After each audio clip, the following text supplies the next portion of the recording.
Today, it doesn't take one long at all to arrive at a conclusion that today's youth face serious problems in the future.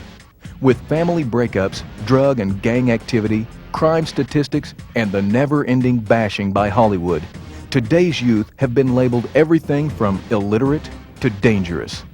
It is also very obvious that yesterday's children did not have a fraction of the problems that kids today are faced with every day of their life. Because of this program is dedicated to those students who continue to strive to be the best, to stand out from the crowd, and to make a difference. Our story focuses on two high schools located about 30 miles north of Dallas, Texas.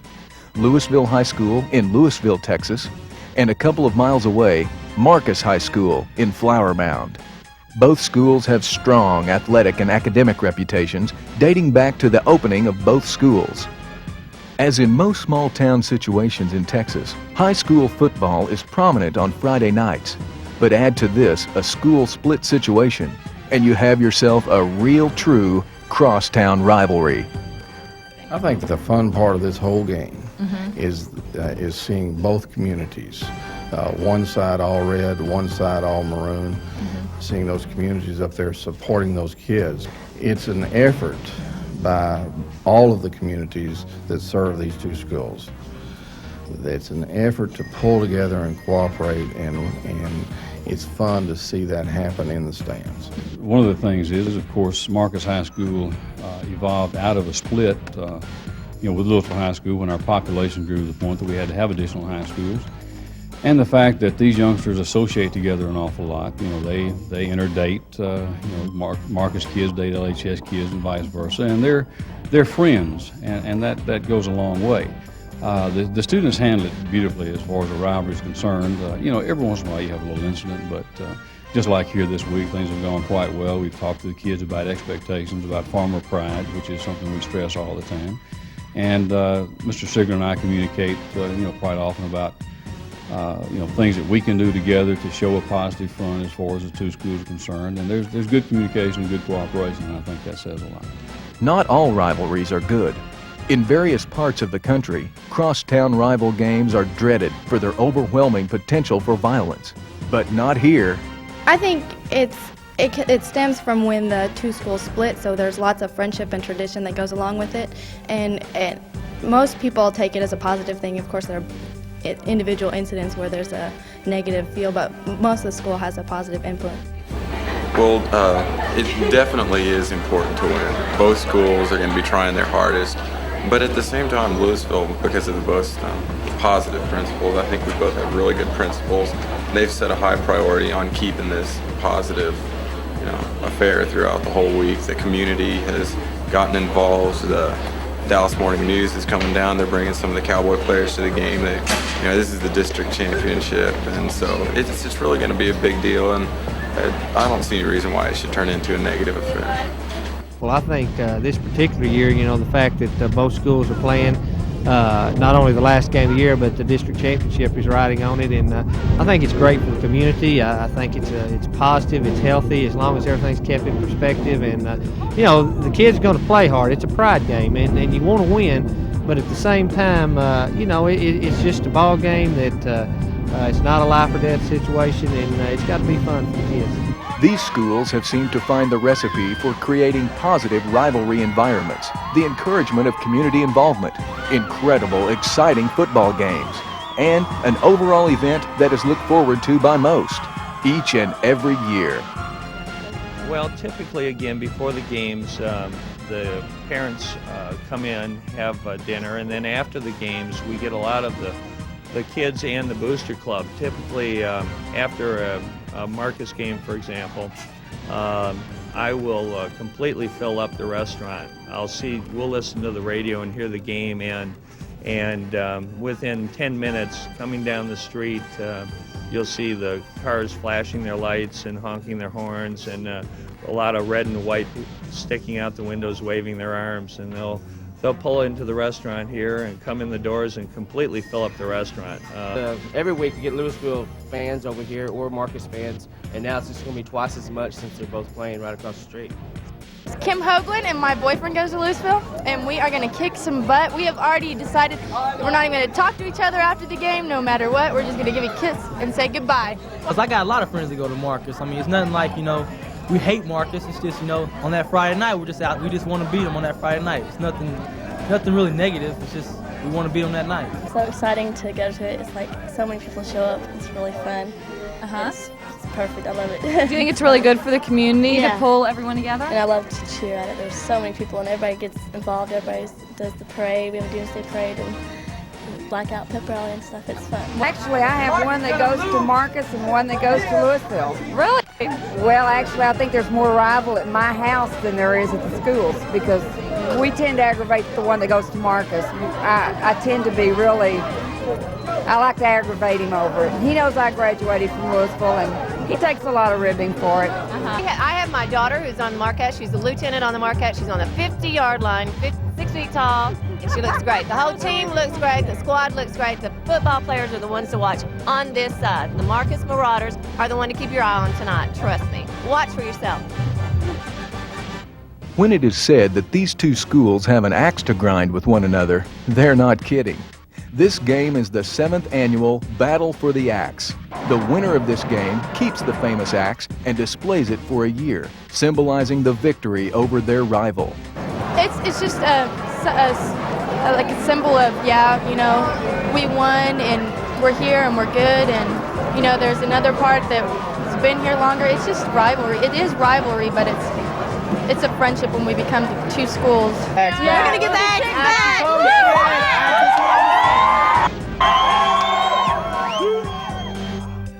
One of the ingredients of the recipe for rivalry success is the emphasis on strong academics. These kids know that when academics are put first, the rest will take care of itself. But academics, if you don't have academics, then you can't play. I mean, just flat out. So as long as you keep your grades up, you'll be able to play, and that's what most athletes look at that first, because if you can't pass, you can't play no matter what. I mean, so we have to get our books before we get before we go after the athletics. It's academically more than athletic because without the grades, you can't play no way, so books got to come first. The parents are the key to having high academic standards in the school. No parents, no play emphasizes that. So it emphasizes it not only to the athletes, but it emphasizes to every student who's involved in the other activities. So I think a combination of what we do in the schools, what the parents do, and what's done through the state with no pass, no play leads us to have higher expectations and higher standards in our academics. Any trained success speaker will tell you that attitudes play an enormous role in the success of an individual, a group, or an entire team. Their perspective and outlooks on things.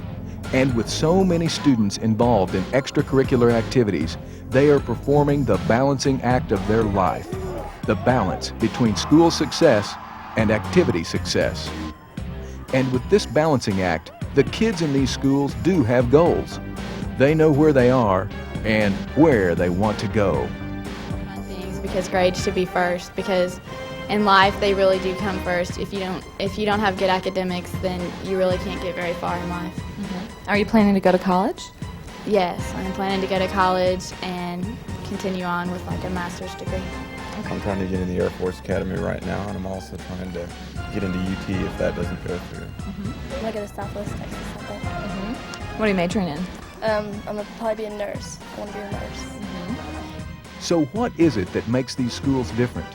We could spend months and even years analyzing a situation such as this. But it seems that if one word was needed to explain this, it would be attitude. With all of their activities, all of the pressures that they must meet face on every day, most of them take it all in stride and find a way to make it work. This year's game between these two schools took on different meaning from games past. Both schools had 5-1 records, and this was not only the battle for the axe, but for the district championship. The Marauders had won a district title, and it had been 10 years since Lewisville had. Pre-game hype was at an all-time high, and the players, band members, and all others connected to the event began to make preparations.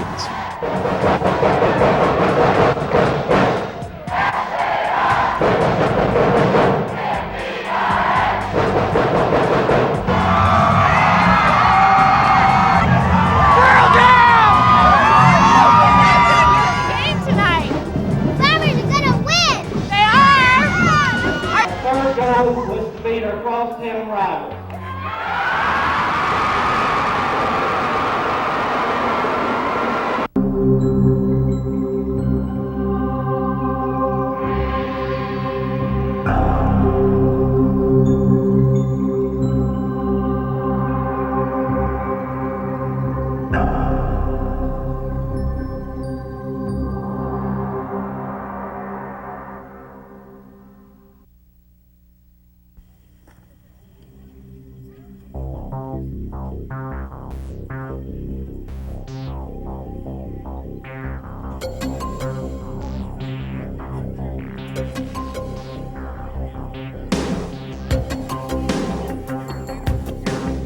Get your program right here. You win 2 tickets anywhere in the Commonwealth of the United States.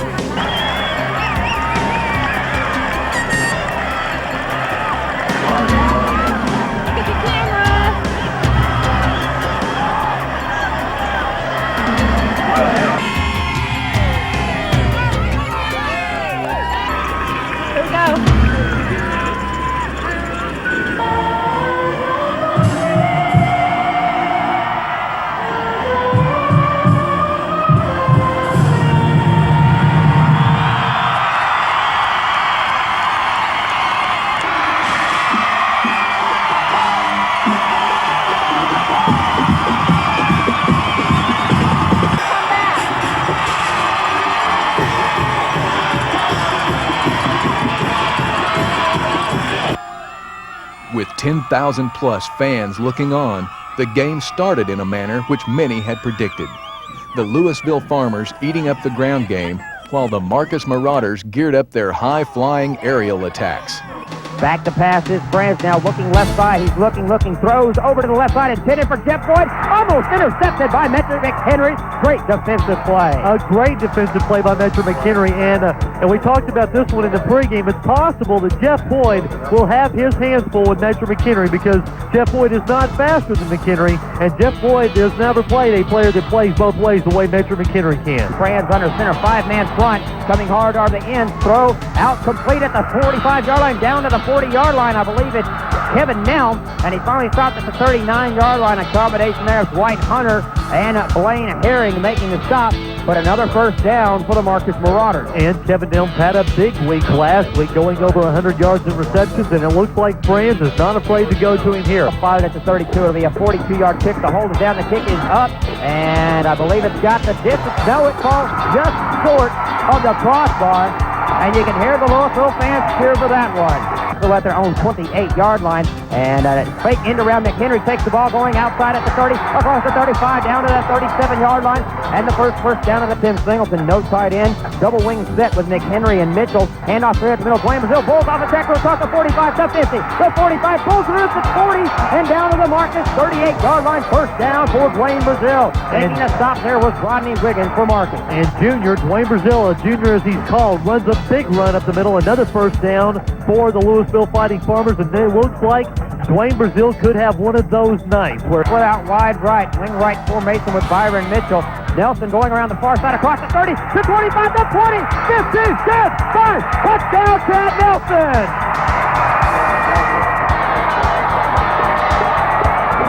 And Lewisville gets on the board first.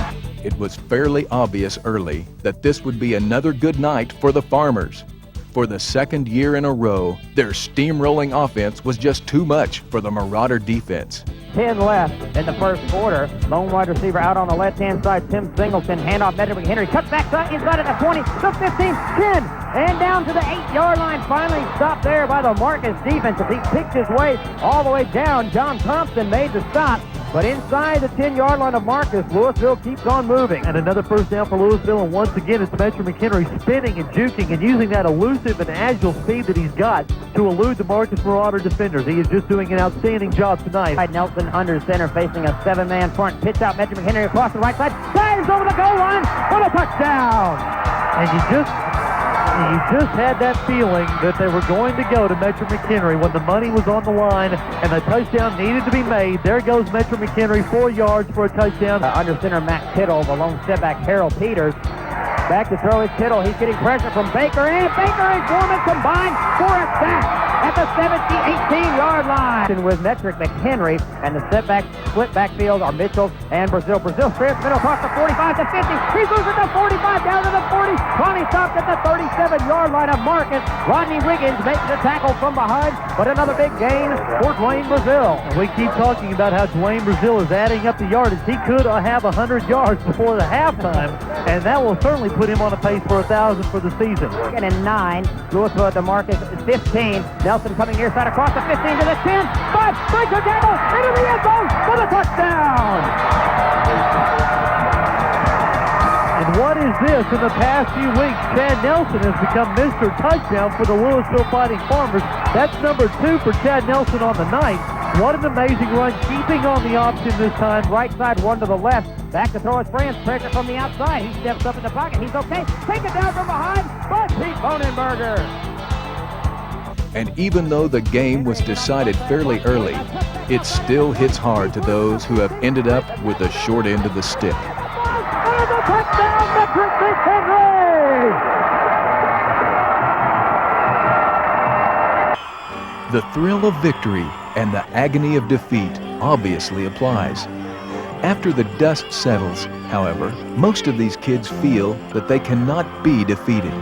Not a football game, a TV news story, nor a political arena will come between them and the goals that they have set for themselves. For tomorrow is another day with its own outlook, its own perspective, and its own future.